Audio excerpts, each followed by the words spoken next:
Hello, good evening, and welcome to the Sunday night breakdown. Daniel Ratledge and Dave Forrester with you to go back through all the action. I've just noticed actually, I washed my hair earlier after doing Mm. some exercise. I didn't put anything in it. I've gone full Kramer. Was it Kramer? What was the guy from Yeah, yeah, yeah. Seinfeld? That's right, Yeah, Kramer. yeah, yeah, yeah. Just never mind. Hopefully, people are listening rather than watching. Uh, Let's go through the action. Two European games this week. I didn't see either of them, Dave. Obviously, Bristol losing by 4 to Bakken and London winning by 4 in Belgrade against Hapoel Tel Aviv. Did you pick up on I either of saw the these? last 2 minutes. I saw the last 2 minutes of London, and I watched most of Bristol. And what you were doing exercise? Uh, Um, Not while these games are on. I was working okay. while these games Oh, were fair enough. Okay, but you're on. catching up over the weekend. I understand. Yeah, yeah, yeah. Um, yeah. What do I remember about the London game? Only that there was nobody there because they were playing a Ukrainian. Belgrade. Was it No, they a were playing Israeli team. There was Hapoel Tel Israeli Aviv. team? Sorry, Yeah, yeah. yeah. They were playing an Israeli team in Belgrade. Um, Only that the Israeli team actually came back into it near the end, then decided they didn't really want to win and spent a remarkable 20 seconds on the last possession when they were, I think it was a 30-second game and they were up down four maybe or three and they didn't foul. And it's like, Mm. what's going on, and to the point whereby the commentator was saying, the coach, you can't tell it was foul, but the coach was looking like they were mad. The biggest thing, I obviously, get not seen it, but obviously that wins them the head-to-head.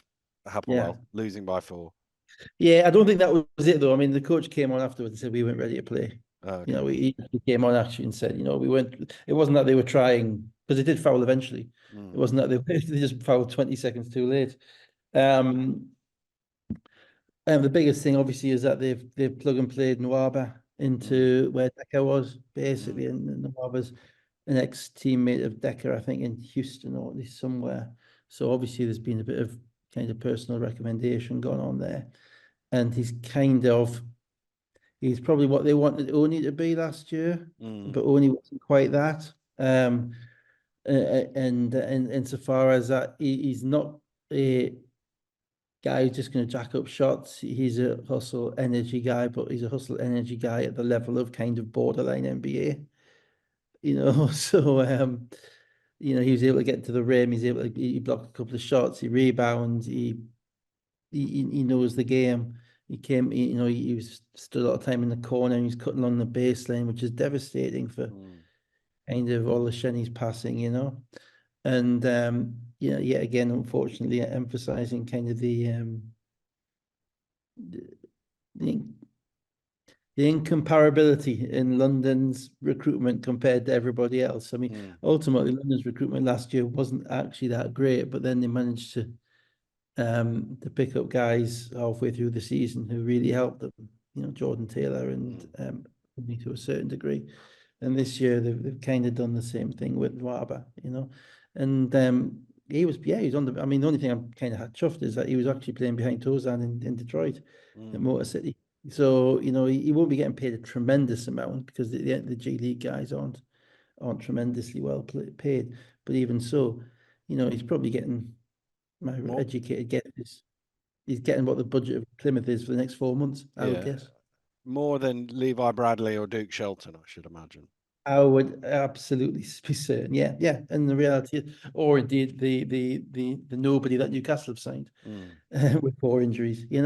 And of course they are kind of they have different fish to fry, don't they? yeah, They're yeah. trying the Euro Cup, Mm, and to a certain degree, if you're in for a penny, you're in for a pound. mm. We'll just not know how many pounds until they finally publish their accounts. So let's get to the British Basketball League trophy action, and let's start with Duke Shelton and his debut for the Leicester Riders. 104 Yeah. Manchester Giants 88. Anderson was dressed for the Giants, but he never came on. I believe he's got a bit of a knee issue going on. Thomas started really well. I was obviously watching this back, and I thought when Thomas he hit a three, and then I think did he get an offensive rebound or something? I thought when Leicester are this comfortable offensively, they're 14-4 ahead after 3.5 minutes. You can't beat them in that building. Well, a 14-4, and I don't think Allen had shot the ball maybe Mm, once. mm, There's a massive difference in the way that it started this game to the one that they started the last game, you know, where they weren't feeling it. And I think at half time, Thomas had one shot or two fouls, and Holmes had 2 shots, and Allen had 14 shots. And they clearly righted that because there was a lot more flow to their game, which there's going to have to be. Not necessarily to beat teams like Manchester at home, but to beat the better teams, certainly. And on the road, they're going to need that. The Shelton thing, yeah, obviously he signed literally just after we'd done last week's thingy, and it's a nice pickup. It's not going to be a game-changing pickup because I mean, in this game he played as the 3rd centre, and he only had 7 minutes. He might eat into a little bit into Walker's minutes, but Walker's only playing 15 minutes anyway. And but I understand why they signed him, because one, they needed another body. 2, he's in shape. 3, he's played in the league. The other thing I didn't mention, because I think the announcement came after this, but Russell has got a knee injury and is out for. I know it's a different position, but out for 4 to 6 weeks. I think they said. Well, he's their 11th guy now anyway, so I think they'll probably find that easier to handle.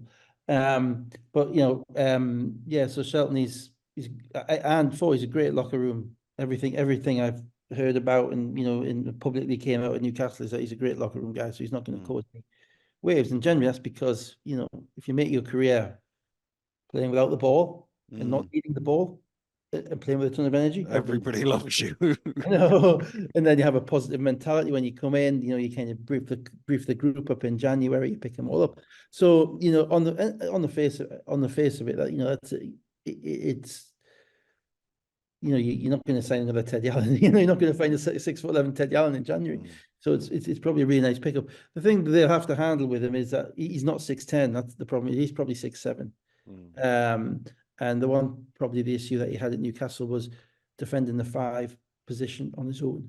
Because he's athletic. He's a great weak side rebounder. He's a great offensive rebounder, but doesn't necessarily have tremendous size to be kind of that one-on-one screen roll defender. So the only time he was really impactful at Newcastle was defending was when he was playing with Darius. So the question is who are offense. So the question is, who are they going to play him with? Is he going to hold the line together? Is he going to play with Thomas? Will they be big enough?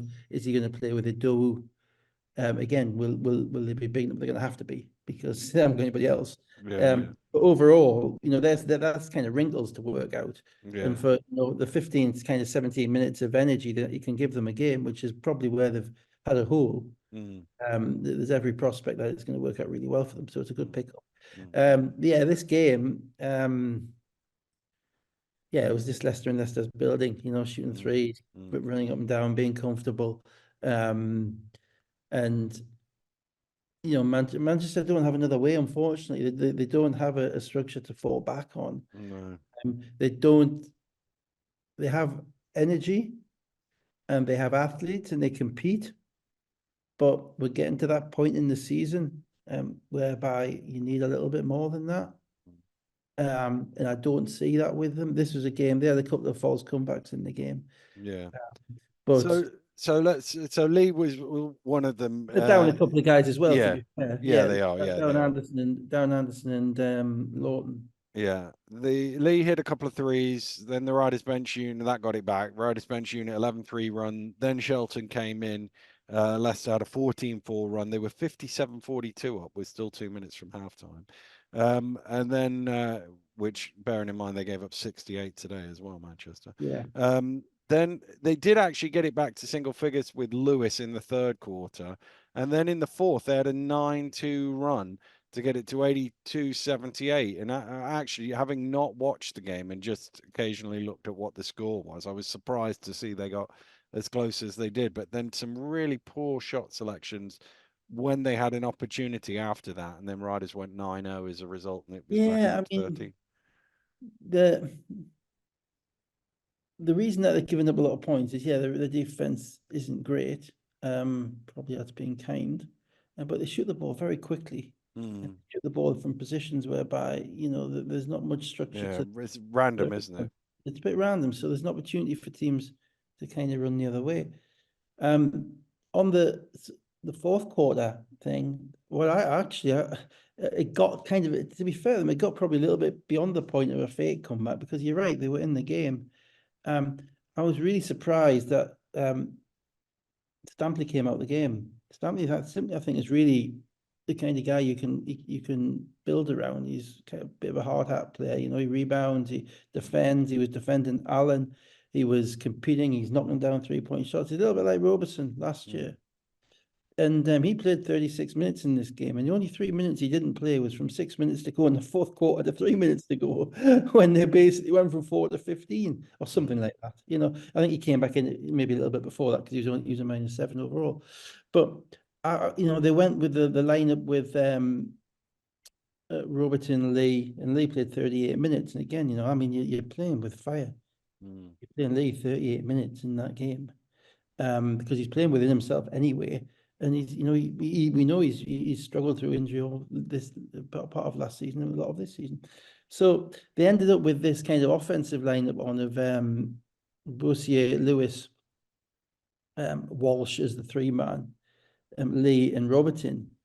And I just didn't think. I thought that was a mistake. I really thought they needed Stampley in the game, even if Robertson doesn't come back in the game. Even if you give up a couple of offensive rebounds, you needed that energy guy to give you that, to keep you going, because they weren't going to outscore Manchester in that gym. They would have to get stopped somewhere along the line. And the other thing is, I'm continually perplexed with what's happening with Harris. I think Harris had 11 points in 14 minutes in this game. He scored the ball quite effectively. Yeah. You know, when there was a question at the end, if they need, you know, they need a little bit of scoring, he's just nowhere to be seen. And I think Lewis might have played the whole game. It's like, you know, Harris is a capable scorer. We've seen that. I don't know what's going. He played at Newcastle. He sat on the bench the whole game, didn't get off the bench. So, you know, that it's tough to argue that they're maximizing their resources. And obviously that's with the caveat that I'm not in the locker room. I don't have a clue what's happening. No. You know, so you know, that's not to be judgmental, but on the face of it, you know, Lewis 40 minutes, Lee 38 minutes when you're playing a limited amount of defense, and then taking off probably your only true stopper. I think Stampley is a stopper. I think the way he was guarding that Allen, he was really taking the challenge. He certainly was taking the challenge. Yeah, that's for sure. He's stopped them, but I say a stopper. Guy who's, you know, he's basically being what Anderson was for them. Yeah. You know, he's taking that over, and not having him on the court. I thought they just kind of, it was almost, it was going to be okay. You score, we score, and Leicester were always going to win that game. But overall, you know, Leicester's now 5-2 since Allen came, so you'd have to call that pretty much a success, certainly a qualified success. One of the losses was at London, so you know that's less than despairing.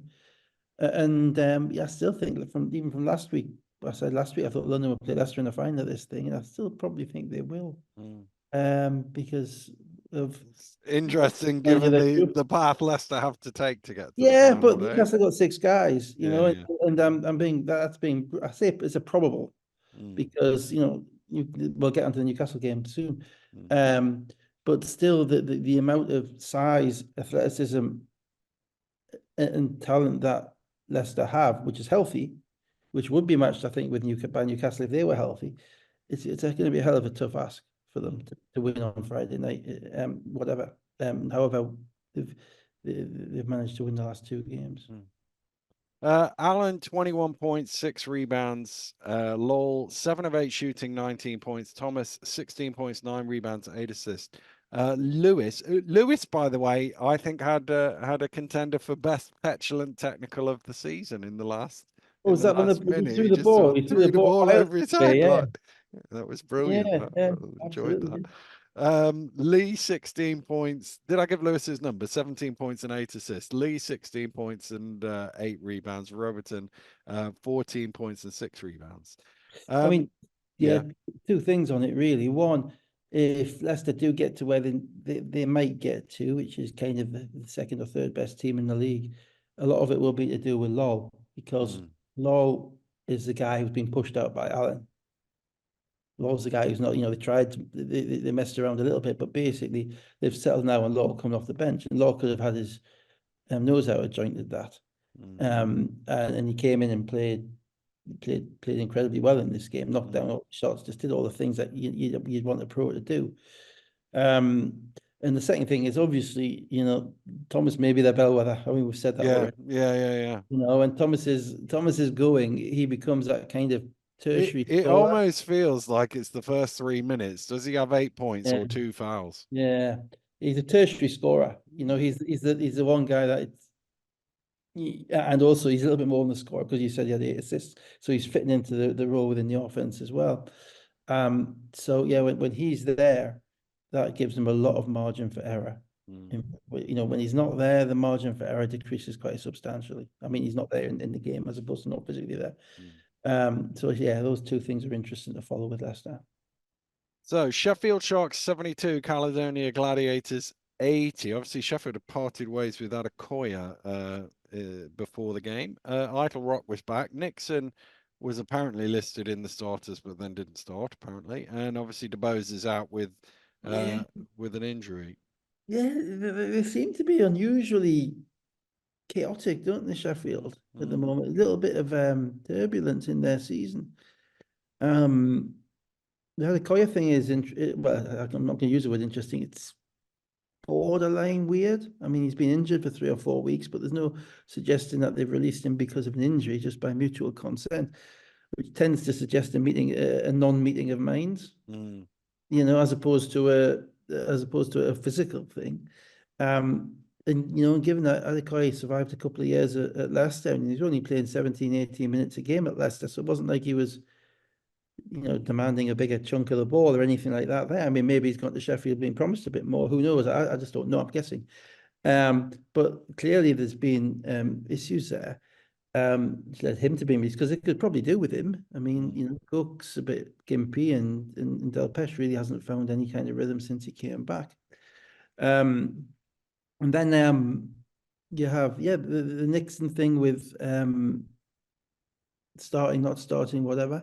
I mean, it's a strange thing with Sheffield. Sheffield have kind of, for the last now 3-4 years, with this kind of group of players, and I'm talking Cook, Bertino, Kipper Nichols, and obviously they picked up Ramsey and Pipkins last season. They had Rod Glasgow from the beginning of last season. But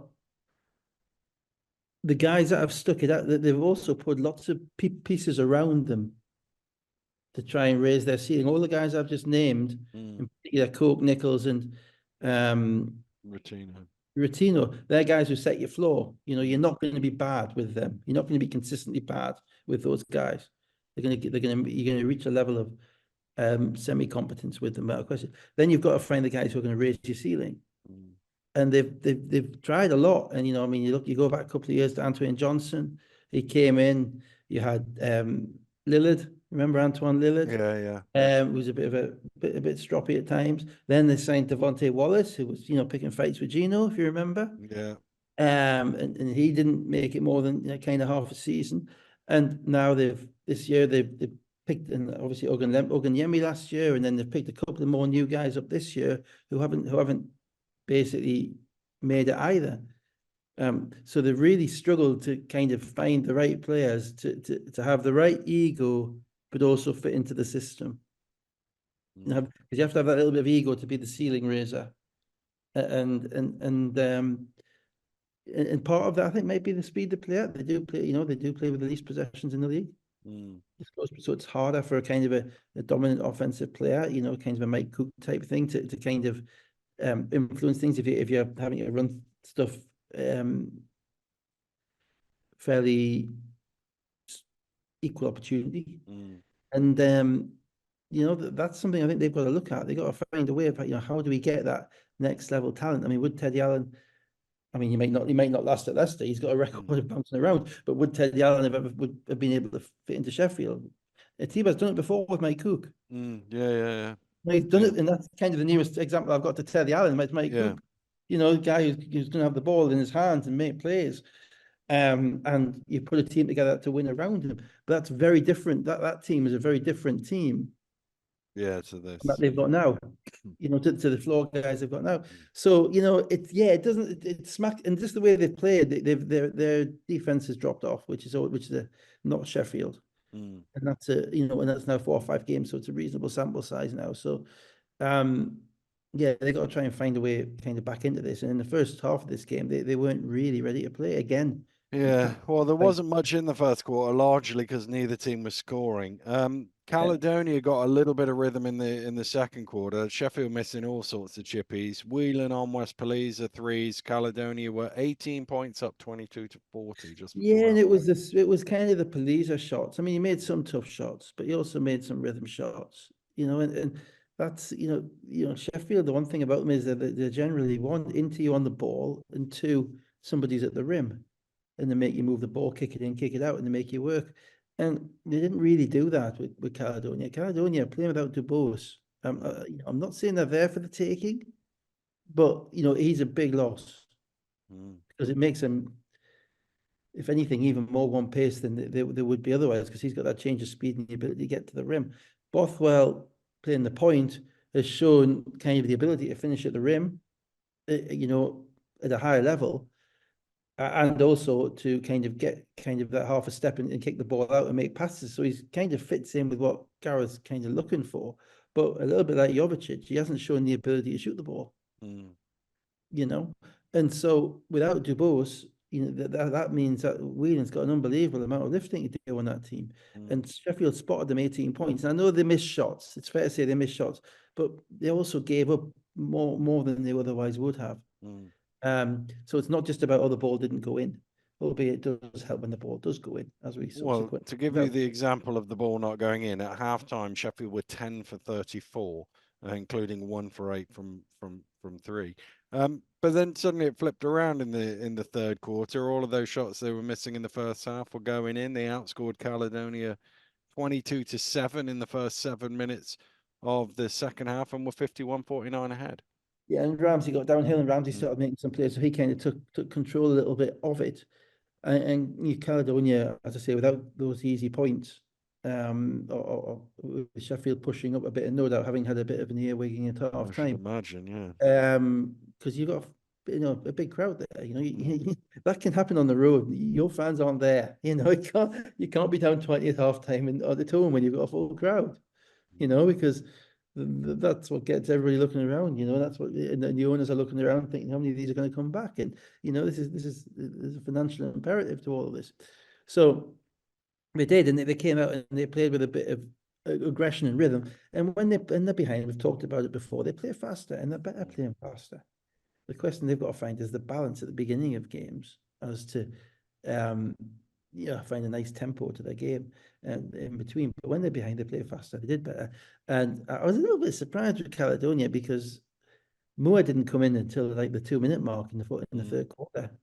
And Gareth kind of kept his main guys in, and he likes the way that they play around Faro, and I get that because they do. In Faro's back in the starting lineup, and I get that as well because he's a real he's a glue center. The ball goes through him. He plays with a degree of physicality about him, and everybody knows what they're going to get. But when it wasn't working, and they're coming downhill at you, I'm thinking, where's my 6'11" shot blocker who's been playing mm, skin, mhm, and he didn't come in as early as I thought he would. Um, then Sheffield couldn't sustain it. mm. They could, Uh, he needs 2 runs to get you back in a 20-point game. yeah, yeah, They'd want to win it. yeah, yeah. Well, they were 56-52 ahead with 122 to go in the third. It was at that point that I was looking up the last time Caledonia blew an 18-point lead. And whilst I was doing that, they scored 10 in a row to get back ahead, 56-62. Yeah, I mean, the one thing that you can say about Caledonia is that they are resourceful. Mm, Um, they, I mean, I've been really quite impressed with Poliza over the past 3 or 4 games, ever since he probably jumped over the hoarding to help his mate out. Because whilst that might have been unwise, and we have no idea what view the disciplinary commission are taking of it, because no mm, one said anything, it also shows that he's committed to the group. mm, That's a big thing. Because he's a 33-year-old Czech guy who's been around. He's probably seen some things well, he's been in Czech Republic. He's probably seen some things in the British Basketball League he never thought he'd saw in his professional basketball career. You know, and he's also living somewhere in the south side of Glasgow. So, you know, if anyone's going to be a bit kind of what am I into here now, his Eastern European mates disappeared, it's going to be him. But I mean, he came out and he did a good interview at half time as well, I thought, where he just basically said, yeah, everything's on the line here. We're playing to stay in the competition, and we're going to stay together and we're going to play together. And you know, that kind of resolution. And obviously, we know Whelan's not going to ever going to walk away from a contest at all. We've seen that in 3 or 4 years he's been over here. And Ali Hodge as well. You know, they're all up for the fight. When you throw in Onwas and his permanent physicality, that's a team that's not going to roll over, and they didn't. You know, they showed, to be fair, some mental fortitude, I thought. And Moore helps, because Moore's 6'11" and he's got a nice touch. He has. Sheffield didn't score from 4:29 to go to 1:59 to go, in which time Caledonia's lead went from 2 to 8, and that was basically it right there. Yeah, they had some looks. Nixon had a couple. You know, they just, you know, Kipper pulled up for a couple, and you know, and they just like, you wouldn't know who their go-to guy is at the moment. You know, it's possibly Ramsey, but he's also the point guard, and he kind of he seems to be in and out of coach's good books. But outside of that, you know, Nixon's probably Nixon's probably the one who's got the game to be it, but he's not really been there long enough to do it. Rotino's just going to be what he does. He's going to do what he does efficiently. Kipper Nichols tried to win this game, but is asking a lot because he's playing quite a lot of minutes. And you know, Coke struggled with foul trouble, didn't he? And he struggled with the two centers. And you know, Bennett Cook is a guy who basically benefits from playing smaller players. He's very, very good at backing smaller players down, getting to his moves, and finishing with his little jump hook. It's harder when you've got, you know, big guys pushing you back and keeping you off, you know, off the paint, and that's what Caledonia do, because you know they're almost a European team in the way that they challenge you getting position and that type of stuff. They don't give up much easy, and they've replaced the 6'9" with a 6'11". And I think at the end of the game they were both on the court together, because obviously Buttrick's gone, so they're a bit short on numbers there.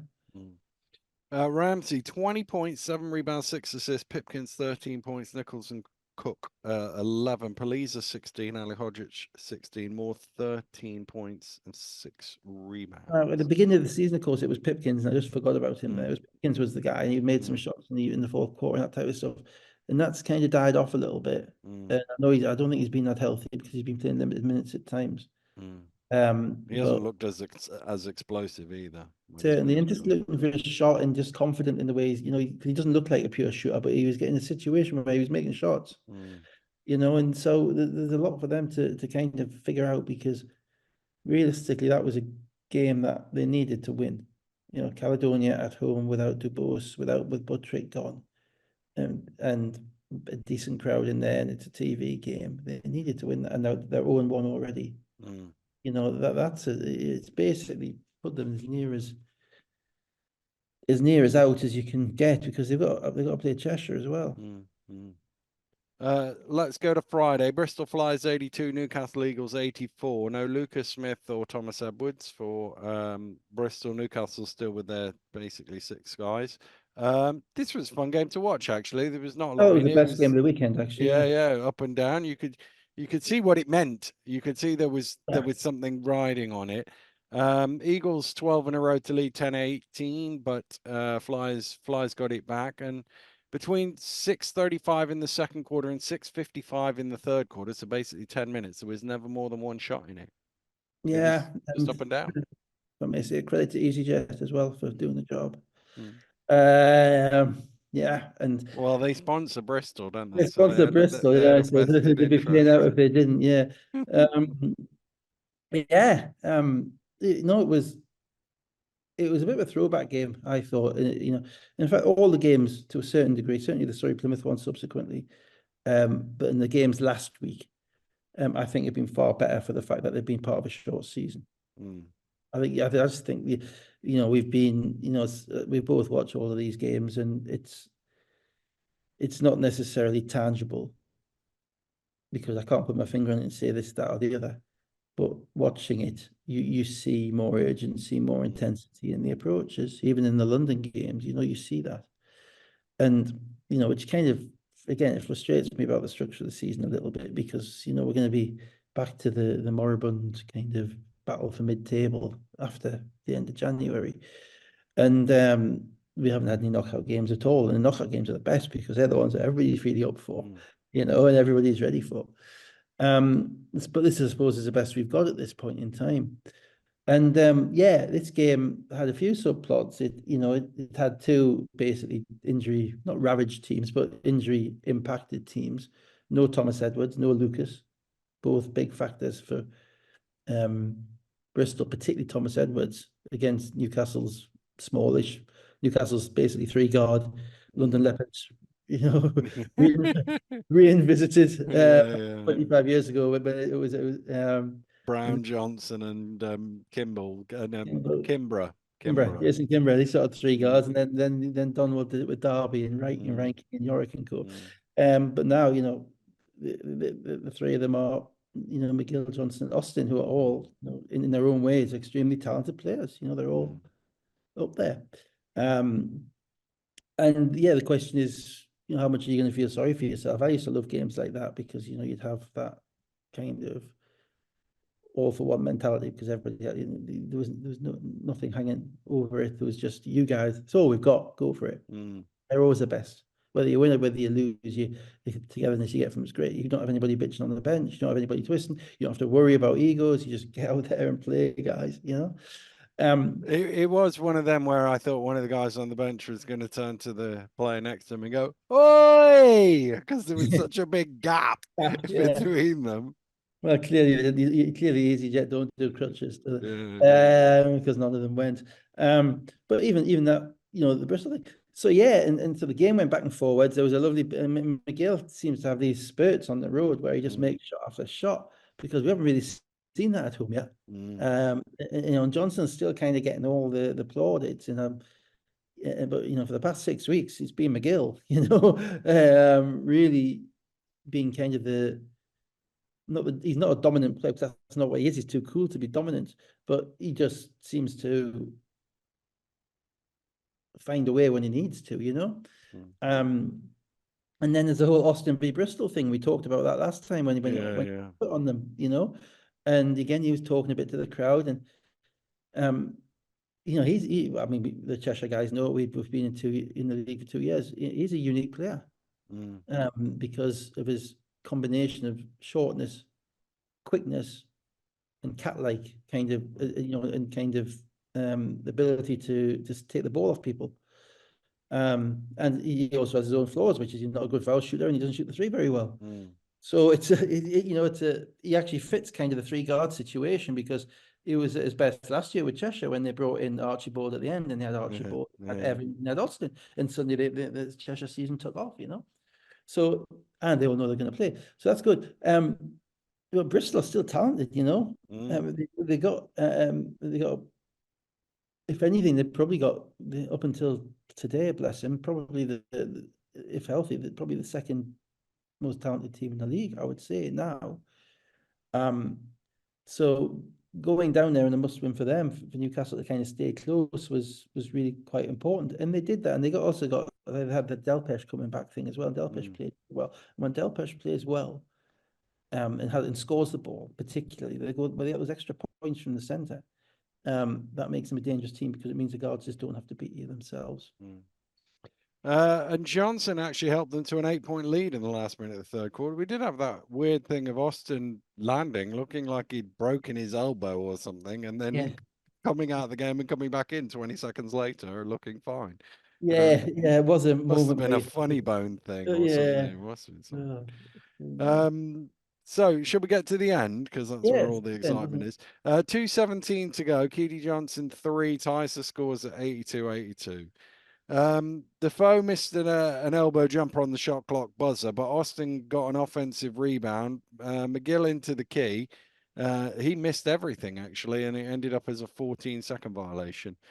So they got the ball back with 1:35 to go. Johnson misses a tough shot. Eagles get the rebound. Again, they got to the end of the clock, shot clock. Newcastle, and Johnson from about 30 feet missed everything. So they had Yeah, I two thought they were two getting shot some clock. kind of. I thought they were getting a little bit of unfair criticism about not playing fast enough. To be honest, when you look at the fact that the three guards had played about 115 minutes between them, Mm. I think there was. I think at that point there was a little bit of fatigue setting in, and the last thing you want to do is to go too fast and turn the ball over and not get back. And in that gym, Bristol can have a 7-0 run, and the Mm. game is done. So I understood absolutely why they slowed it down a bit. I don't think it is their best way of playing. That's fair. But nevertheless, there's only so many miles to the gallon, and they were Yeah. close to running out of them. Jacob at the top of the key missed a three. Eagles got the rebound, 38 seconds to go. Austin managed to lose the ball and get it back, and then found Defoe from 12 feet, and we've seen him knock that down for the last, well, maybe not 20 years, but certainly many of the recent Yeah, vintage, and the Eagles were ahead 84-82 with 18 yeah. and a half I mean, seconds to go. Del Rowe took me back to a shot he made against Leicester in 2014 on the baseline. And I think there was a reason, and there was a justifiable reason why Rob was annoyed about it. And I can't remember what it was. I can't remember what the reason was, but he was annoyed. I think that maybe there was a dodgy call where he posted up and Chris Dodd gave him his 2 foul shots, something like that. But yeah, again, Defoe played 37 minutes last week, played 30 minutes this week. Hasn't been particularly impactful offensively.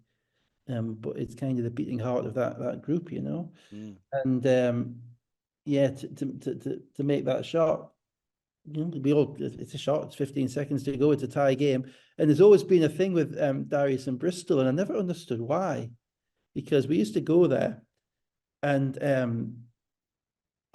he used to get real pelters from the crowd, and yeah, he'd play up to it. Obviously, he's not like he's not a little boy who can't handle it. I think it was because there may have been at some point some kind of squaring up with a dozy or some kind of or posturing or something like that early on. I can't remember why. And the Bristol fans are really quite knowledgeable. They're really into the game. There's only so many of them there, so you're not going there just for a night out after Nando's. You're going there to watch the game. And I think it took me back to kind of the 1990s and watching Colin Kirkham and Jason Fogarty at the Trojan Leisure Centre, where every time they would come, Sunderland and Manchester would play like a 55-55 game and have a fight. It was great. So sorry guys for the niche references. Apologies. He likes him. I'm just trying. Yeah. Um, I can visualize Kirkham and Fogarty going head to Yeah, head. yeah. Oh man, Fogarty was an absolute for a season. Fogarty was booed every single time he stepped on the court, and there was only 8 teams in the league, so something like played Manchester like once every 3 weeks, and all the games were really close, and in a fight basically. So yeah, so there's always been that thing, it's particularly down at that end, the far end, because that's where all the main Bristol fans, I think the louder Bristol fans sit, because the away fans sit at the other end, but the real kind of Bristol ultras are at the far end.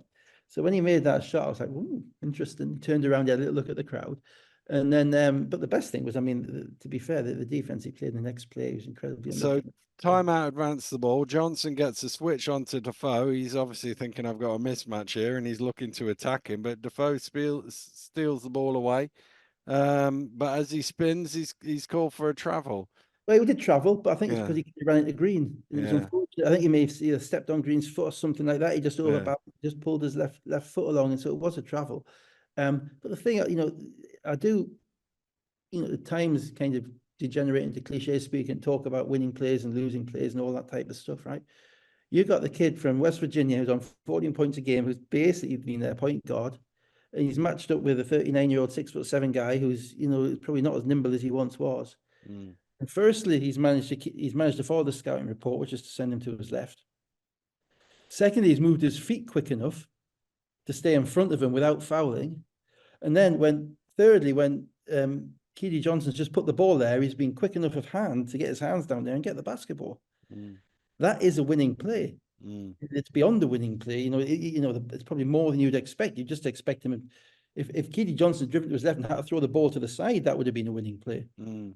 But the fact that he got the steal as well, I mean, that was more than making the shot. He's made thousands of shots, but that kind of play is why you've got him on the court at the end. And to be fair, some of the games he lost at the beginning of the season, he wasn't on the court at the end.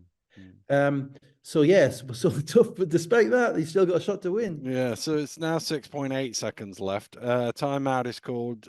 Jacob misses a 3 on the inbound. That Very was the same. That was a Jacob five shot. and a half. By the way, it was a 5.5 second inbound. I watched it back on YouTube. It was 5.2 seconds to get the ball. You'll give the ref a bit of slack. Yeah. There's a scramble at the boards. It's tipped towards the basket sort of twice, doesn't go in. Batted out to Green, who's on the 3-point line. Not sure why he's on the 3-point line. But it's just weird. But he Yeah. misses the 3 on the buzzer. Yeah, I mean, here's the thing. It was weird. I mean, they obviously ran their inbounds all the way through, and Jacob was that last option. Just like he was down in Caledonia, where they didn't throw the ball to him in the corner. This time they threw the ball to him in the corner. He was the last option. Now, I'm assuming that the various options they have Green at the top for the ball to be thrown in for a screen to be set. So that's why Green's at the top, because they're expecting to get the ball at the top, and Green goes and sets a very quick screen, and someone gets downhill to the basket. They didn't get that inbound. What I didn't get was why Green, as soon as the ball goes there, didn't cut to the rim. Crushing? Because if you watch it back, Defoe's guarding him, and Defoe immediately turns back and makes kind of 18 feet up to get in the kind of the mix for the rebound. And Green actually moves backwards. He's actually not on the 3-point line waiting for the ball to come out to him. No, he stepped towards the He's 3-point probably line when he 5 caught feet it. away from the 3-point line. Basically, no part of the play. And if he'd been at the 3-point line with his feet set when that ball came to him, instead of stepping into it, who's to say he doesn't make the shot? So that was just a bit weird. I mean, he's probably the best offensive rebounder in the league. He's certainly the best finisher off offensive rebounds in the league. He's the shot's going off. That's the way they play it, and he wasn't there. And then Stuttle kind of jumped an inch off the ground as well. Yeah, he did. They enjoyed it. The Newcastle bench. What was the remnants they did, and that's what I'm talking about. Kind of, adversity means you enjoy it more. And at the end of the day, it is adversity if you've got guys playing 37, 38 minutes, and they're not, and they're undersized. Let's be frank, they are undersized. 3 guards are undersized, and when they played against London with the 3 guards, London picked on them. And without Thomas Edwards, Bristol kind of struggled to pick on them because that's not the way they are. And Austin's playing way above his size. Austin's playing as if he's 6'5" instead of 6 foot. So yeah, I mean that was a an incredible win for them. I mean, and now I'm having to kind of reappraise my lack of certainty as to where they're at, because I look back at them now and I think, well, they've won in Bristol twice, they've won in Cheshire, they've won in London, they've won in Caledonia. It's like, I can't keep whinging about this team. Not fair, whether they throw a home game away here or there. If any other team had done that, I would be saying, wow, they're off, and sometimes when we do this in our league, narratives get kind of fixed in the beginning of November. And never move on. Never move on. About Jordan Johnson, Ricky McGill. And one of the things we don't do, and I think you need to do on your stats updates, or the league needs to do it, is we need on your tables, we need to have a last 10 games or a last 5 games sequence to show what is not what they're for, not what they are on the table, but what is their form over the last 5, 6, 7, 10 games, because that can help people understand where the narrative is, and we talk about it a lot. So Bristol competed. They were there. They were there at the end. I think they brought Bradley in, and he's another new piece to bring in.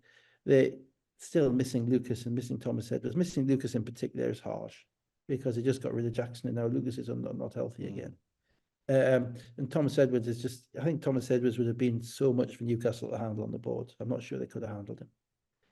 But then again, if it would, Hibbert would be playing on the other side. Yeah. So it is. So no, it was a great win, a difficult environment, and one which was great for Sky, great for you lot, because it sets up your game next week. Yeah. Ollison played 40 minutes, 17 points. Johnson 17 points. Green 12 points, 11 rebounds, and Jacob 12 points. McGill 24 points, 24 shots. Austin 18 points, 9 shots. 11 rebounds, 5 assists, and 6 steals. And Johnson 15 points and 8 rebounds. Jordan Johnson. What I will say about McGill is in that team, with the way they are, Green's not really going to create a shot for himself. Del Pesh isn't going to create a shot for Mm. himself. Darius might throw the ball 2 or 3 times a game in the post when Bradley's guarding him.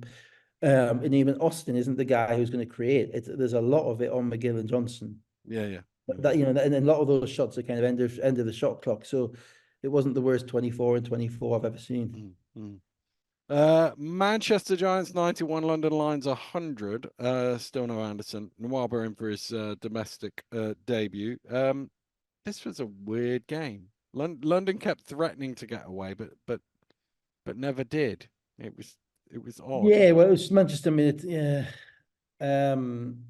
Manchester made made a lot of shots, but London was sloppy as heck. I mean, they were sloppy. I'm sorry.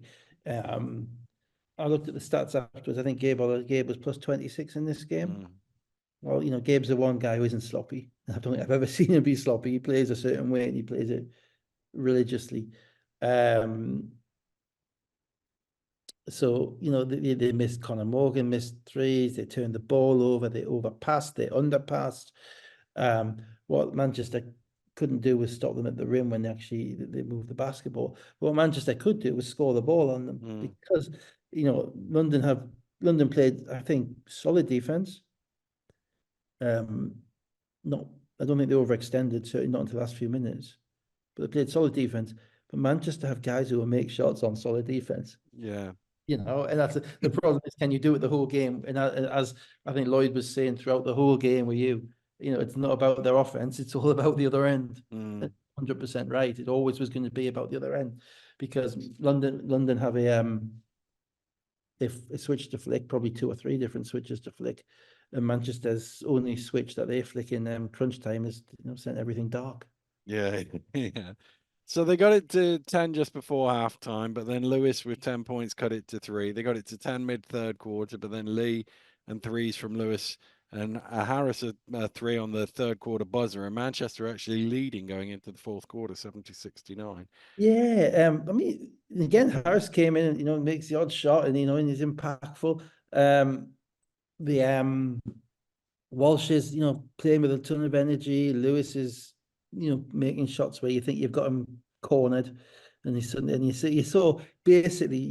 over a course of those 5 minutes, you saw Bozic's eyebrows just raise a little bit more every time they made a shot. It's just like, hang on, how long are these guys going to stay around? How long are they going to keep making these shots? Because that was a proper London team. That wasn't they played. I don't think Kaposa got off the bench. Sandy maybe played 7 or 8 minutes. They had 10 guys. They had 10 guys who played. 9 of them you would regard as their Eurocup players. So, they would have expected to put them away a bit quicker, and they didn't. No, and less than 4 minutes ago, Manchester were in the lead, in fact. And at this point, Bristol, I think, had just lost. So Bristol's chances of remaining in the competition relied in Manchester's hands. And it was looking good until a 9-0 run put London ahead 87-93 and finally safe. Turn it on. Light switch. It's the Book of Mormon. Go and watch it. Dave does musicals now. Dave does. It's a cool little ball. I don't think the Mormons are betting though, Dave. No, well, who knows? I've been to Utah. I've stayed with a Mormon family. Only for a week, and I was coaching a football camp, but maybe so didn't swear much, or drink, so I fitted in quite well. Yeah, so they just turned it on, and as I say, all the Shennies are absolute. I mean, they've got a few get out of jail cards. Obviously, Conor Morgan in the corner. All the Shennies the one because he just knits it all together. And again, his passing, is a big guy, and his footwork, and it's so methodical and so simplistic in watching it. It's so good, so grooved. And it's perfect for that team because it allows them to get the ball. And they were swinging the ball at the corner, then you kick it back to Luke Nelson and on kind of their drive, kick, swing stuff, which is what they're practicing all the time. Drive, corner, back out of Luke Nelson, rhythm 3-point shot, good. And, it's very difficult to keep pulling shots out your backside to beat a team like London. You've got to get stops and they gave up 100 eventually. Lewis played 40 minutes, 25 points and 8 assists. Lee, 24 points and 12 rebounds. Walsh, 13. Matt Morgan, 22. Nwaba, 7 of 11 for 20. Connor Morgan, 6 of 8 for 16 points. Yeah. And you don't, and He you wasn't at his best, was he? no, he wasn't. No, exactly. Turned over a couple of times, made a couple of fouls, looked a bit like, why am I here? Had that kind of hangdog. He had that, he had that hangdog Scotty Martin look. I've seen it, yeah. Let's go to Saturday. Plymouth City Patriots 63, Surrey Scorchers 65. Obviously, they're without Hunt. And then 3.5 minutes into the game, Gooden fouled Faulkner. I wasn't sure if he twisted a knee or an ankle or he wasn't moving right. 15 seconds later, he came out of the game and he never came back. So they were a bit shorter than they would have liked. And then Wang got 2 early fouls. He didn't come back after the TV timeout. Plymouth had an 11-0 run. Faulkner had 6 of them. They were 19-11 ahead. Yeah, I enjoyed this game, despite the fact it was pretty poorly played and the teams were like 8 of 44 from 3 combined. There was a real urgency about it, a real competitiveness about it. I also think it's lunatic that it was played at 8 o'clock. I have no idea why this game tipped off at 8 o'clock. Plymouth are playing in Cheshire at 6 o'clock the following night. Why are we? And there's no other game on a Saturday. I mean, maybe Plymouth wanted to tip off at 8 o'clock. Maybe that's what they asked. But it just seems to me like, well, what? They're not finishing until after 10. In reality, they're not getting out of the gym until probably 10:30, quarter to 11, and then and that means they're not getting to sleep until early hours of the morning with all the adrenaline running. And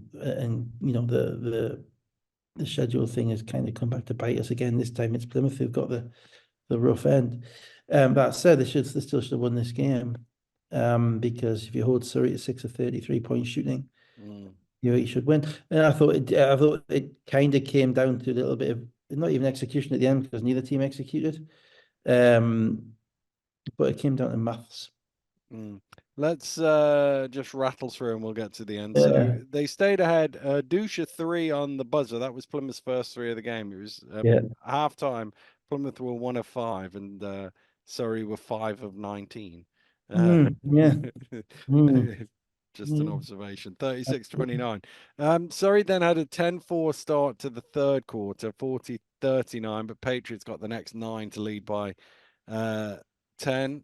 Jameson and Wang got it back to a basket just before the end of the third quarter. Should we get to the end? Yeah, it's at the end because it got really. I mean, it got Let's be clear about this, right? A 65-63 game in the era of 3-point shooting, 24-second shot clock, 14-second reset. Right, a 65-63 game is a pretty offensively futile game. Right. And bear in mind, the last time they played, it was 63-65. And it was great. It was great. You live with it, because every shot matters more. Who's going to make them, You're clawing and scrapping. But I mean, it wasn't one for a purist, I think. No, so it probably was for the purists. Everybody else has switched over, mate, for the offense on the other side. It's into the last couple of minutes. They're watching Manchester. Into the last couple of minutes, 62-62. Jameson had 2 offensive rebounds, the second one with a little help from Mohammed. And then 1:06 to go. Lawrence drives to the rim. So they got 3 goes at it to get a score, 62-64. That was horrible defense. That was horrible defense. I think Faulkner was guarding him. And Lawrence was 35 feet from the basket. And he got to his right hand downhill. Levi wasn't in the game at that point. No one came across and he got a layup from 35 feet away. Firstly, Faulkner can't give him the right hand, but secondly, he's too far. If he's catching and going from 20 feet or 25 feet for the edge of the 3-pointer, that's fine. But you couldn't give that. Was just, a minute to go in the game. That was the opposite of Defoe. That was the losing play. Whatever happened next, and they had shots and things and calls, all sorts of stuff. That was a losing play. You cannot give that up at that time. Not in the 62-62 game. Andrew Lawrence going to his right from 35 feet out untouched. No way. 44.1 seconds to go. Robinson called for his 5th foul, called on the floor. didn't look like much of a foul. Maybe it was a foul, but if it was a foul, it was a shooting foul, surely, and he should have got 3 free throws, shouldn't he? Isn't a foul. I'm sorry. I agree with you absolutely. I mean, there's a couple of things. The refs in this game, I mean, it was a difficult game to ref because it was a poorly played game, if I can put it that way, offensive game. So there's a lot of scrappiness. So you're always dealing with that. Just going back before we get to that, yeah, the Andrew Lawrence and sportsmanlike foul. I am now getting kind of miffed at the amount of games I'm watching where refs are just ignoring take fouls. A take foul is a foul on the halfway line. If somebody gets a steal and someone touches them in the back at 84 feet, within 2 seconds of turning the ball over, it's an automatic on sportsmanlike foul, right? But when someone's dribbling 20 feet to the halfway line, going past somebody, and the defender's just reaching and putting 2 hands on them, then that's just a normal foul. Yeah, the offense which is has more malice aforethought is the second one. And they just seem to have totally given up on calling that. Now, the Andrew Lawrence one was pretty egregious because the baseline angle looked really bad, didn't it? it did. It was clear. It was clear. And generally, if a player and the coaches are immediately doing that, then there's reason, right? So that's probably, I don't know if it was Gavin or whoever it was on that call. I don't know, and it's probably a bit unfair because there's a few of them like that all this week that I've seen. That's not the only one, whereby. Particularly not just the reach-ins, but the reach around afterwards. You reach and then you try and get them with the second hand as well. That's an absolute giveaway that you're not trying to play the ball once you reach around with the second hand and you grab them with the second hand. So that should have been the sportsman. Then there was the ball going over the backboard and the kind of the little scuffle in the baseline. Did you see that? Yeah. I thought that was a bad call because the ball just hit the top of the backboard and went over the top. It didn't hit any of the basket paraphernalia. There's no, it's an unusual situation. I can't remember ever seeing it before, whereby it would kind of do that and go over and not touch anything and stay in bounds. But it was almost like it's a kind of a unusual situation. Oh, I better call it. And then I think somebody tried to knock the ball out of Faulkner's hands, and it was a bit of that type of stuff. Yeah, but that was just trying to. Was it Atwood? Atwood was trying to get the ball to inbound it or something? It just wasn't. I think it was nothing. I think it was a Surrey player, actually. Oh, was it? Mohammed, might be Mohammed. Yeah. Anyway, I think it was Plymouth had the ball. But even so, the way I like to judge refs on how they deal with the unusual, as opposed to strict calls, and that was unusual, and I think they got it wrong. That isn't a violation. The ball's still in play. And then we get to the one at the end, and. Two things. I mean, that call is being made by the top ref, right? It was a long way away from that corner. And it gets pretty dark in the pavilions. It's pretty dark in the corners as well. And so to see that, I mean, as far as Justin's reaction said it, and I know we don't trust players' reactions ever. We don't. But whether the ball went down, it went to the side. For me, it was all ball. It wasn't a foul. And then to maximize your error by saying he's not shooting. That was just, I'm afraid, with 45 seconds to go in the game, that's not acceptable. Even if say you get it wrong, I mean, I think the wrong guy made the call. I think it should be the baseline guy who's across there looking at that. But it's difficult. It's maybe in a dead spot.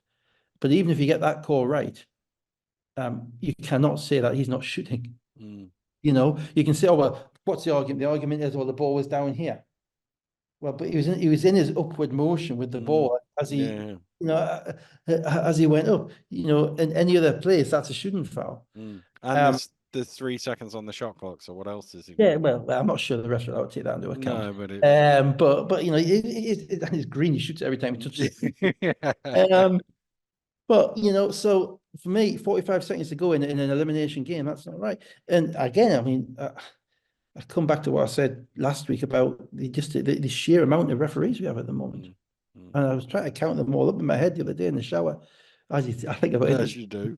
As you do, singing their names to maybe a 10 green bottle, something like that. Don't visualize that, please, and certainly no mock-up pictures on the internet for any of the fans. Thanks, only the 3 of you. And I think I'm at upwards of 30. And I just, I think we have an issue with various issues in this league with governance. I've whinged about that for ages. But we just don't appear to have any kind of David Stern-like figure. We don't, or Adam Silver. We don't seem to have a commissioner. Actually, we don't have anybody who kind of deals with the basketball side of it.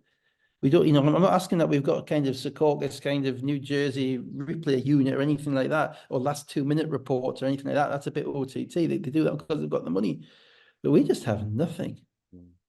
There's no comments. There's just nothing in relation to discipline, in relation to refereeing appointments, in relation to feedback, just nothing.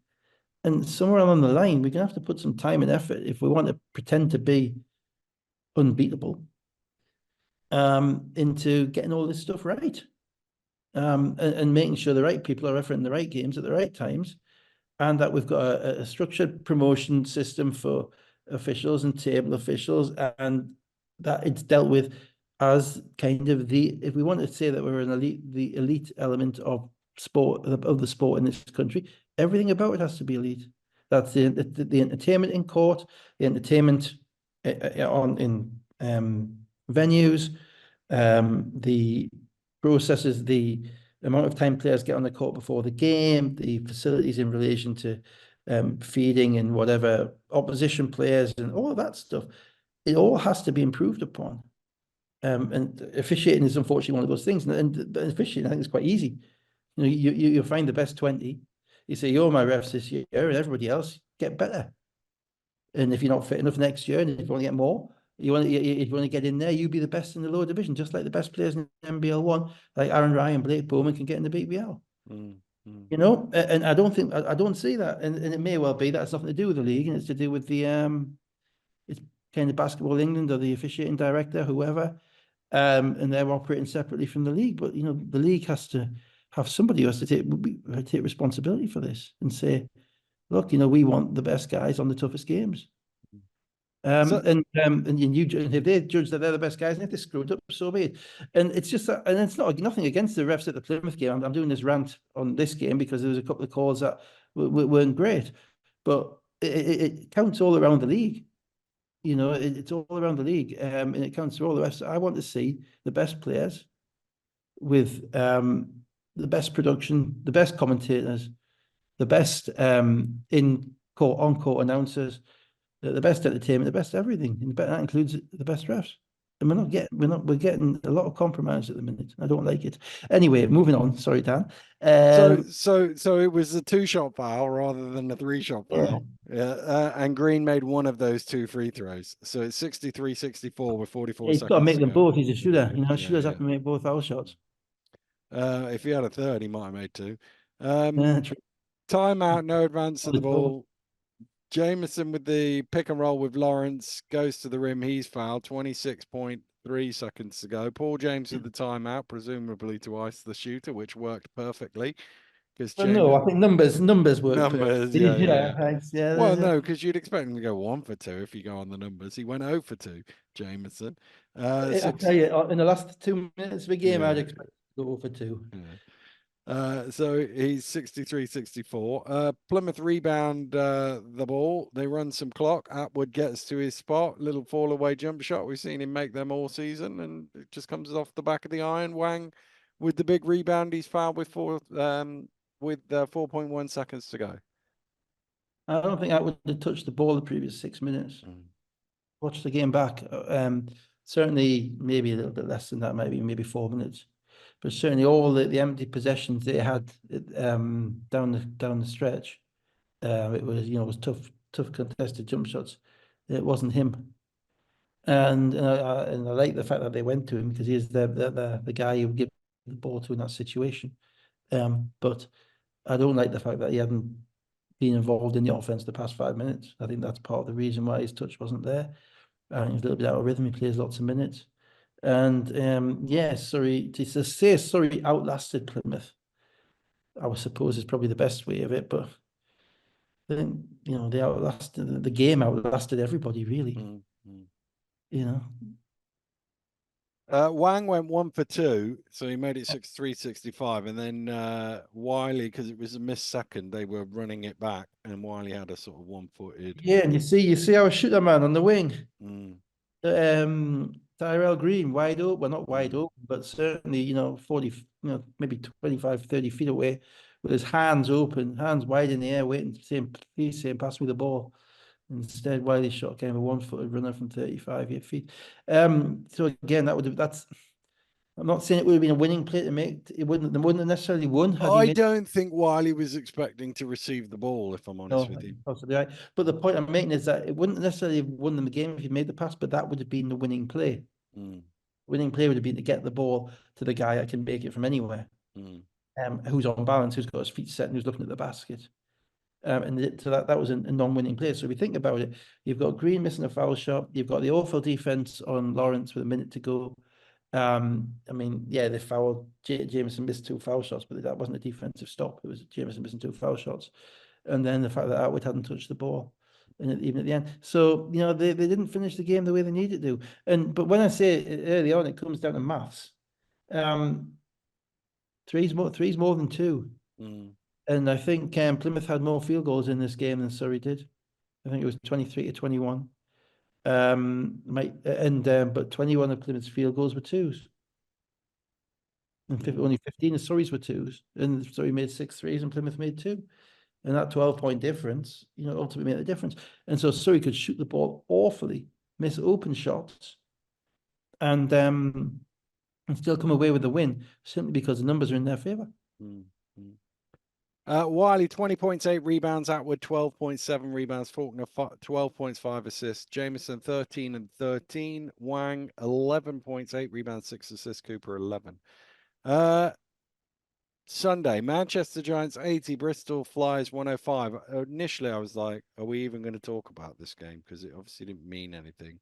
But can I give you a list of all the things I did during it? Yeah, I went shopping, and I made the tea. Actually, 2 loads of washing. yeah, My wife was away, so she let me out. So I managed to get near the washing machine yeah.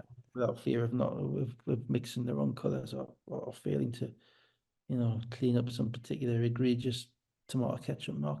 What else did I do? The problem with a game like this is everybody's a step off, and Manchester's defensive step off is 120 points rather than 100 points. And so, did you actually watch this game? I did watch the first half of this game. Did you see the incident with Graham Bell? Did see the instant with Yeah, Graham. yeah. And I didn't see it live because I was watching it on Fast. Yeah, Manchester were embarrassing in the first half. Mm. It was a dead game. They played dead. They didn't show up at all. Bristol are a good team. They're still a good team. They got good players, and they move the ball. They get the ball where they want it, and they were allowed to do whatever they wanted. Giving up 60. I don't care whether it's a dead game or not. Giving up 67.5 on your home. 68, I think it was, because it's Bristol's record. Well, it should be, on your home floor, it doesn't matter. That's just professionally. And I thought everybody apart from Boussier, I give Boussier some credit. I thought he played hard and kept playing. I thought the rest of them were semi-interested. And it doesn't have to be a lot. You don't have to be a lot below your level. When your level's not that high, 25% below that level, and you're not running back. Your first few steps aren't back, and they're running on you against that Bristol team. They're going to beat you. Yeah, Graham Bell, wow, it was awful. Basically, he went up to a block a shot, and this is what you hate in meaningless games. But you can't tell a player not to go hard, because if they don't go hard, it's like a footballer. If you don't go fully into a tackle, that's when you get injured. And he went up and came down, and he appears to have literally put every bit of his weight seems to have gone through the tip of his toe. He's come down with his foot vertical, and clearly done what looked like a horrendous disfigurement of the ankle. Because certainly we saw Bradley's face, having seen it, and the ankle on the baseline camera, and the angle of the ankle. Sorry, it looked horrendous. My initial thought was it was dislocated. It was just so. I thought the same thing, actually. It was so far out of the way that's meant to be pointing. And they're horrible things, because even if you break an ankle, yeah, it's awful, but it's the bone. But if you dislocate it, then you're talking about your tendons, your I don't think you've got that much cartilage, but if you do your ankle tendons, that it can be awful. and obviously a guy coming back off an ACL, and this isn't one down to wear and tear. This is just a freak. Yeah. You know, it's just a freak. It's not a question of how many games he played. It's just that he went up and came down in a way whereby the force that's gone through his foot has made his ankle go in funny directions. It's just awful. And actually, I mean, I didn't watch the game after that. I assume the teams went through the motions. That's generally what happened. We had what when Chapman did his Achilles. I was actually the head coach because Fab was in hospital, and it was about 7 minutes to go in a game that we were up by 20 at Sports Central, and he just literally fell over, and it just destroys you. It just takes the whole, not even energy out of the win, because it just you just feel empty. It's just, you know, and obviously Rowe did his knee at Sports Central as well, you know, and it just it's really difficult to kind of, and it's not, and every single player on that court is thinking there, but for the grace of God go I. Exactly. Yeah.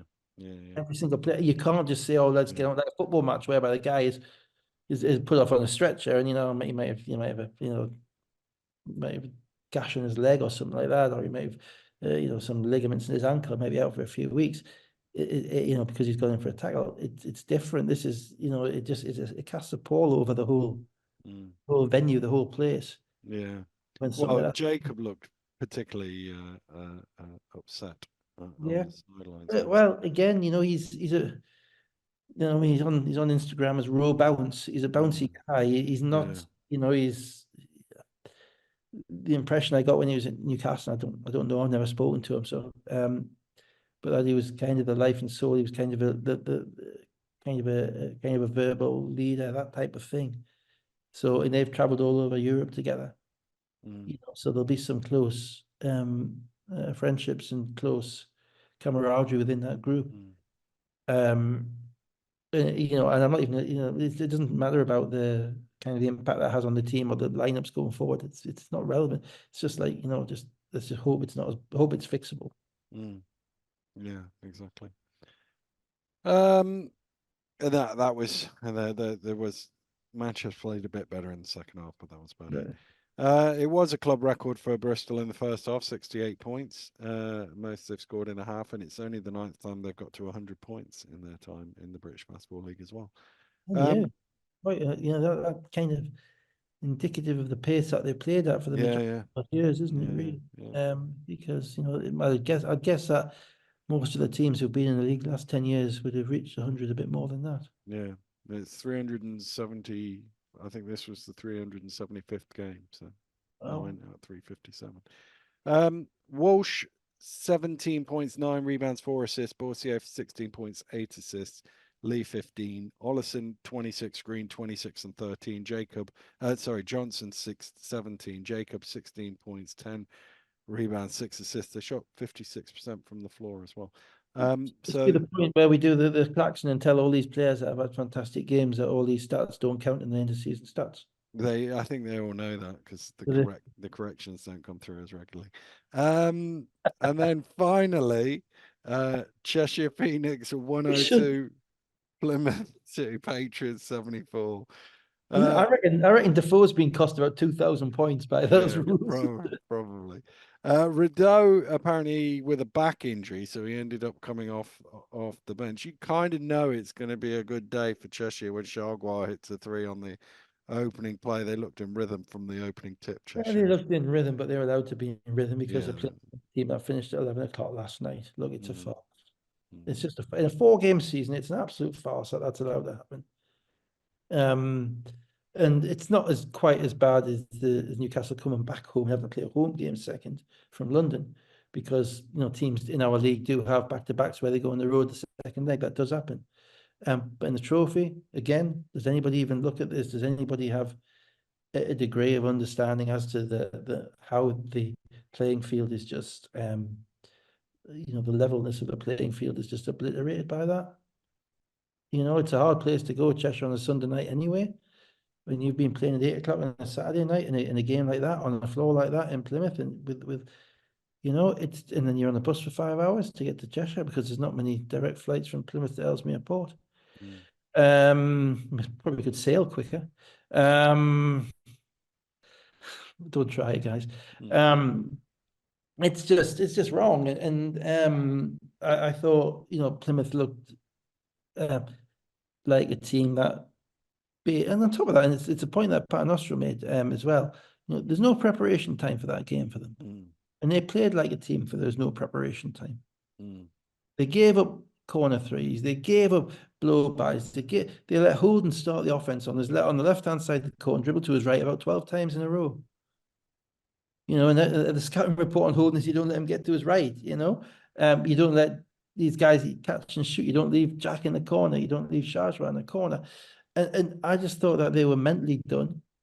Mentally, they weren't where they needed to be in relation to beat that team in that gym. And they probably weren't as prepared as they could have been because they've had to prepare for what was basically a huge game against Surrey. You know, 2-0, they can afford to drop that game. Yeah. Oh, but one, you know, and so I do give Cheshire credit because they came out and did what they were meant to do.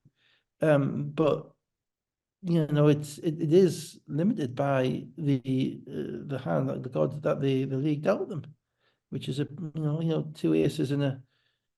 I don't know. I don't do poker. You tell me. Two Well, aces is a good start there. good You've stuff. started well there. Okay. The one for the river. Is that the phrase? Yeah. And so yeah, Cheshire were ready to play.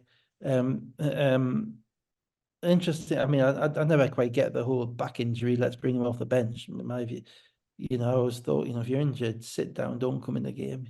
Mm. If you're not injured, play. More than anything, if you've got a back injury, then the whole point about back injury is that you warm it up in the warm up and then you play. That's what you want to do is to warm it up and sit on the bench for 20 minutes, I would have thought, and let it cool down again.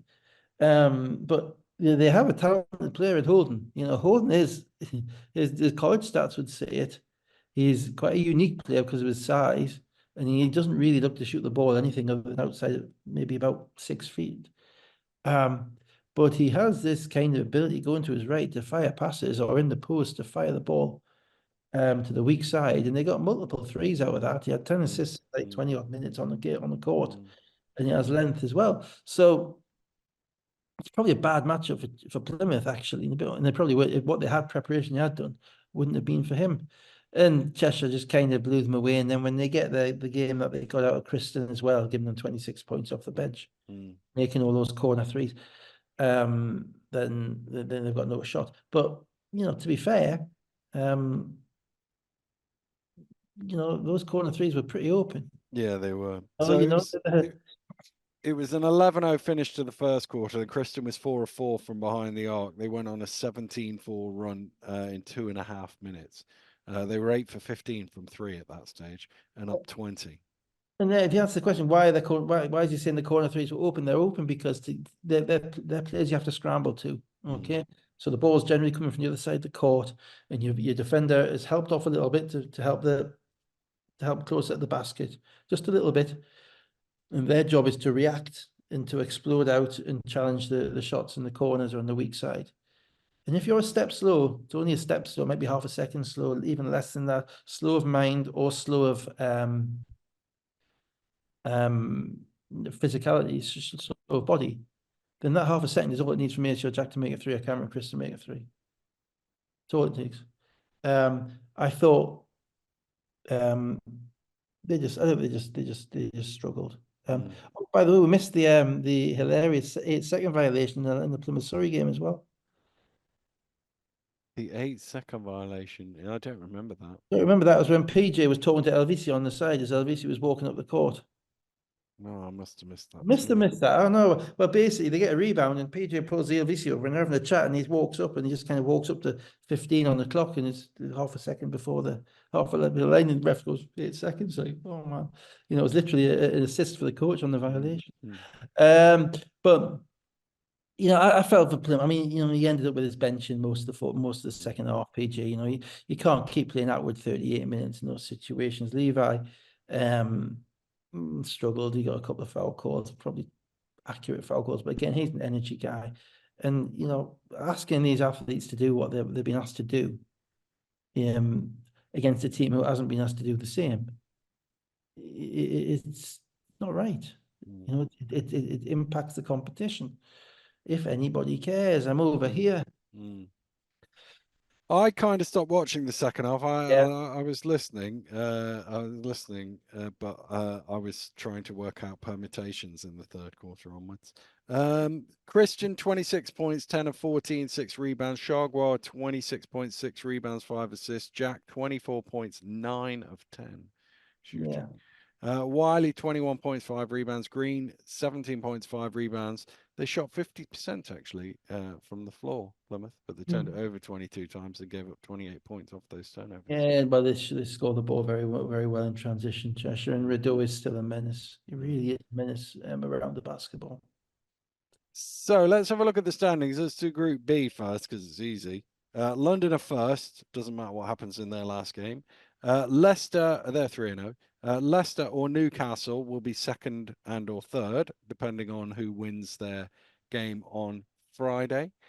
Bristol are fourth, they're 1-2, and Manchester are fifth, 0-4, and that's that they will finish in that order. So it's just 2 and 3 to sort out. The other group, Surrey are 2-0, Cheshire are 2-0, Plymouth and Caledonia are 1-2, and Sheffield are 0-2. And Cheshire's victory, what that does bring to an end is the ultimate chaos of 5 teams finishing on 2-2. That can't happen now. Yeah. I've gone through. Little tears emojis. Yeah, I was very sad about that. I think I was hoping we get to drawing lots. We could Oh, do a live thing of yeah, lot drawing. everybody at point at 0 on the points difference. Yeah, You points literally difference, everything, let's just points play it scored, all again. everything. Yeah, Let's just play it all again, guys. If yeah. it didn't matter. Yeah. So basically, I haven't finished going through the permutations, but the bits that I have done is the winner of Surrey against Cheshire, which isn't Yeah. the next game, but the winner of Surrey against Cheshire will finish first. They're the only 2 teams that can finish first. Right. So their other game, Surrey and Cheshire, doesn't matter to the winner of Surrey against Again. Cheshire. Yeah. It matters to the loser because they will need it, but they might need it. And so there is various possibilities of a 3-way tie on 2 and 2. But Yeah. obviously that could involve any of the teams, any of the 5 teams, but not one of Surrey or Cheshire. Interestingly, in many of them, assuming Caledonia win and therefore get into that tie, they come out all right in them. Yeah. They come out okay. I was just going through a few of them. So Caledonia, obviously they would qualify if they were tied with Surrey, 2 and 2, Yeah. which is possible. They would qualify if they were tied with Surrey and Sheffield, which is possible. They would qualify if they were tied with Surrey and Plymouth, but they would probably need to win by 13 points against Surrey. So Surrey play Caledonia next, yeah? Surrey play, hang on, let me go to Group A. So the order of the games is Caledonia against Surrey on the 18th, which is Yeah. Wednesday, I think. Surrey against Cheshire and Sheffield against Plymouth on the 20th, which I think is a Saturday, and then Cheshire against Sheffield on the Sunday, the 21st. So basically, Surrey have a shot to nothing against Caledonia. You know, if Surrey win that basketball game, they're going to finish second at best. Yes, yeah. If Surrey win that, I haven't got to all of the permutations. If Surrey win as yet, but if Surrey win that game, then they will qualify. Yeah, they qualify to finish second. If they don't win that game, they win the next game. They actually win the group. They win the group. Yeah, they've got a shot to nothing against Caledonia. However, if they lose that game against Caledonia, they're very unlikely to finish second. It becomes more difficult for them because they might end up in a tie with Caledonia, and then therefore it depends on who else is in the tie. The tie, and I haven't gone through all of the permutations on that. But they would be hoping it would be Sheffield, of course, because they beat Sheffield by 20. Yeah, but in order for that to happen, Sheffield would have to win their last 2 games because they're including 0-2. Including the one at Cheshire. Well, it's all fascinating stuff, isn't it? But by the time Sheffield goes to Cheshire, Cheshire might already be through, mightn't they? Yeah, I mean, we may be kind of just verging on the realms of the hypothetical here. I know, I know, I That's know. what I do, isn't Exactly. it? Everything I do is So just that's just the, hypothetical, isn't it? yeah, I've just destroyed your raison Mm, d'etre. yeah. There you go. Okay, let's see how it, let's see how it goes, shall we? See, that's the difference Anyway, between should we me go? and you. I'm going to write down all of the different ways it could go, and you're going to go, let's see how it goes. Yeah, absolutely, Mm, absolutely. I do like to know, but I do like to have the basis of somebody who's actually put the time into doing it, mm. telling me how much I know. No, I mean it is good. It's good that there's an element of jeopardy in these games. Um, Caledonia have to win. Surrey, would regard, I think, both that game as a must win as well. So yeah, and obviously the Friday night game is going to be great. Hopefully Mm. Newcastle and Leicester, because it's going to be two teams really going at it. Indeed. Sadly, Asbury's no longer there, so we won't have a fight. But No, yeah. I'm doing Bristol against London. Oh yeah. Oh dear. Good luck with that then. Yeah. Oh my goodness. That must be that's going to be. Oh, do you want me to send you a cheat sheet of talk because no one will be watching? Random stories. Random Yeah. stories. Yeah, this is the. Can we call it like the nobody cares game, like that? Oh boy. So, do join me next Yeah. Friday, please. On that, I think we'll Bombshell. call it Yeah. a night. I'm going to go try and work out what happens if Surrey wins against Caledonia, and so on and so forth. But we'll be back next Sunday, by which time it will have all worked itself out. So Absolutely. there you go. Yeah. Cool. Have a great week, everybody. We'll see you next Sunday. Goodbye.